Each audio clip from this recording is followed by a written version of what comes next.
Շնորհակալ եմ։ Տիկին Կարապետյան, անկեղծ ասած, ինձ համար նորություն էր։ Ես չգիտեի, որ ճշմարտության մասին խոսելը էսկալացիայի հրահրում է։ Այո, հիմա էլ եմ ասում։ Դուք օրը ցերեկով գողացել եք 60,000 քաղաքացու քվ։ Դուք գողացել եք ԲՀԿ-ի մանդատները։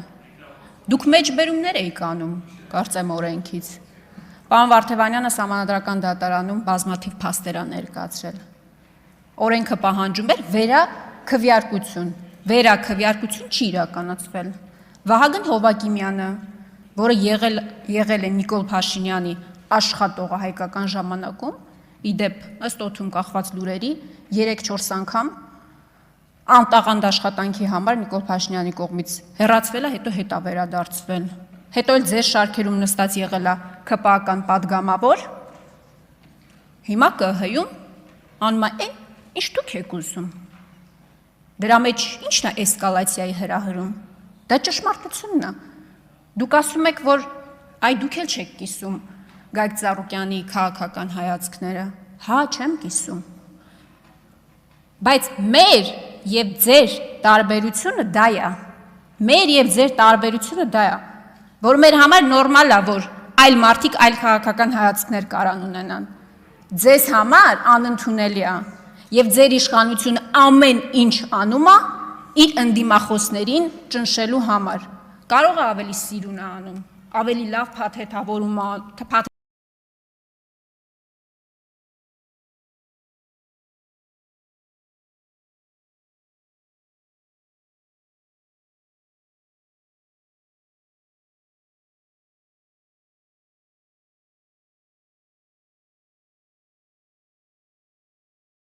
փաթեթավորումով է անում բացակայող գործընկերն է Արտուր Սարգսյանը։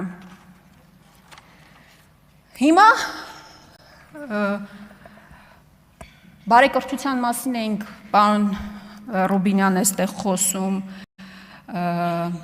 քաղաքակիրթ լինելու եւ այլն երեկվանից։ Հայկ Կոնջորյանի մոտ դա տևեց մինչեւ այն պահը, երբ սկսվեց իր հարցի քննարկումը։ Պարոն Կոնջորյան, ձեզ եմ դիմում։ Ես ձեզ թույլ չեմ տա այլևս երբեք այդ տոնով եւ այդ ոճով խոսել ինձ հետ։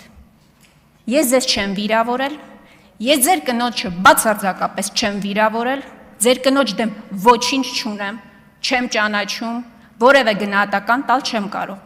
Ես բարձրացրել եմ հարցադրումներ, որոնք մեկ շաբաթ շարունակ մամուլը բարձրաձայնում է։ Եվ դուք այս միջանցքներից ճողոբրում եք եւ որևէ հարցի չէիք պատասխանում։ Ես ձեզ խորհուրդ եմ տալիս մտերմաբար։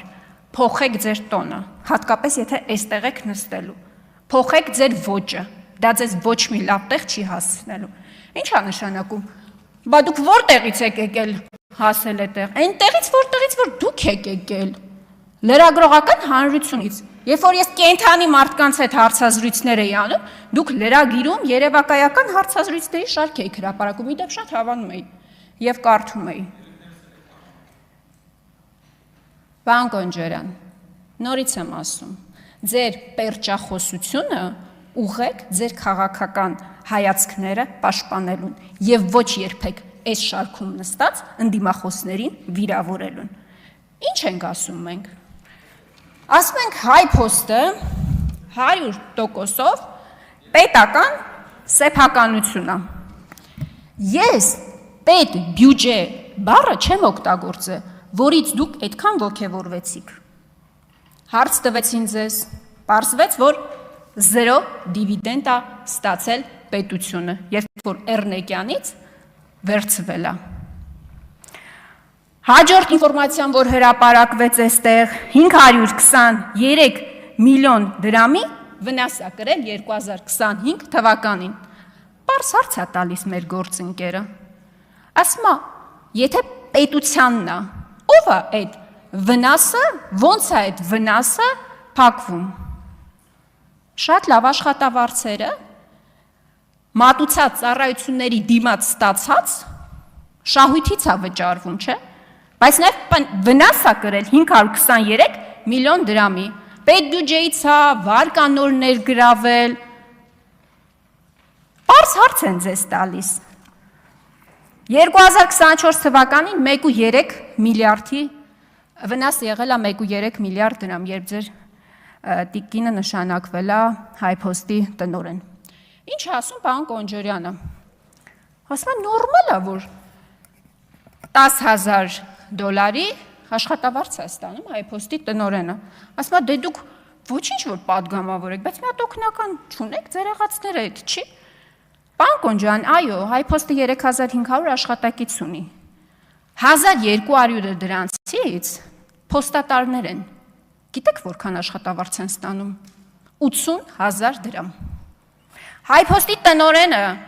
որը վնասով է աշխատացնում, որը վարկային միջոցներ է ներգրավում, ամսական $10,000 աշխատավարձ է ստանում, շարքային աշխատակիցը 45 անգամ պակաս աշխատավարձ է ստանում։ Դուք վերջին անգամ HiPost երբ եք մտել, շենքային պայմանները տեսել եք, իսկ գիտեք, որ ծառայությունները կրկնակի թանկացել է, երբ որ պետության կառավարմանն է հանձնվել, կամ է ձեր ոճը, էլի, անունը դնում եք վերցնում ենք օլիգարխներից, չգիտեմ ումերից, տալիս ենք ժողովրդին, ժողովրդին չեք տալիս, ձեր համար դարձել է աշխատանքի տեղավորման գործակալություն,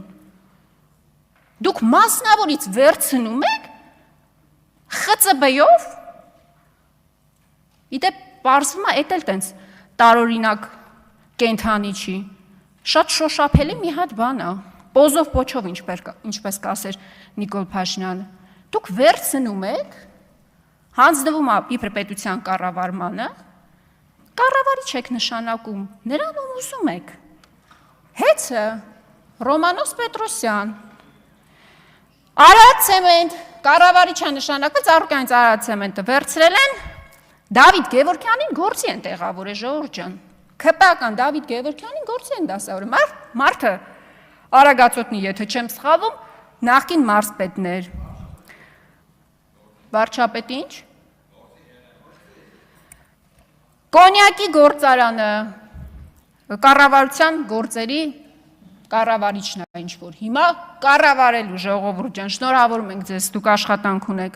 մուլտիվելնեսը, վերցրել են Ծառուկյանից, ասում են ապօրինի է, տվել են Վահագն Ալեքսանյանի մարզիչին, ժողովուրդ ջան, համատեղության կարգով, ՔՊ 116, եթե չեմ սխալվում, Վահագն Ալեքսանյանի մարզիչ համատեղության կարգով ՔՊ-ի 116-րդ համար, ինչ վատ գործ է, մասնավորից վերցնենք, մերոնց գործի դասավորենք, պարոն Կոնջորյան, մեր հարցադրումները բոլորը սրա մասին էր, ես հասկանում եմ, որ դուք նեղ սրտել եք դրանց, ես դա ձեր պահվածքը դրա մասին էր, ձեր պահվածքը առնվազն դրա մասին էր հուշում, որովհետև վերջին մեկ շաբաթվա ընթացքում ձեր եղբոր պատմությունները, ձեր տիկնոջ աշխատավարձը, այն տան թեման 2-3 ամիս առաջ ջրեցիք, բայց պետք է խոստովանեմ, որ դուք բավականին տաղանդավոր եք, ձեր շուրջ ծավալված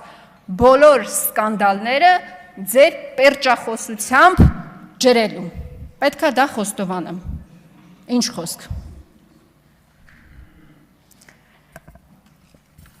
Շնորհակալ եմ, սիրելի հայրենակիցներ, այսքանը։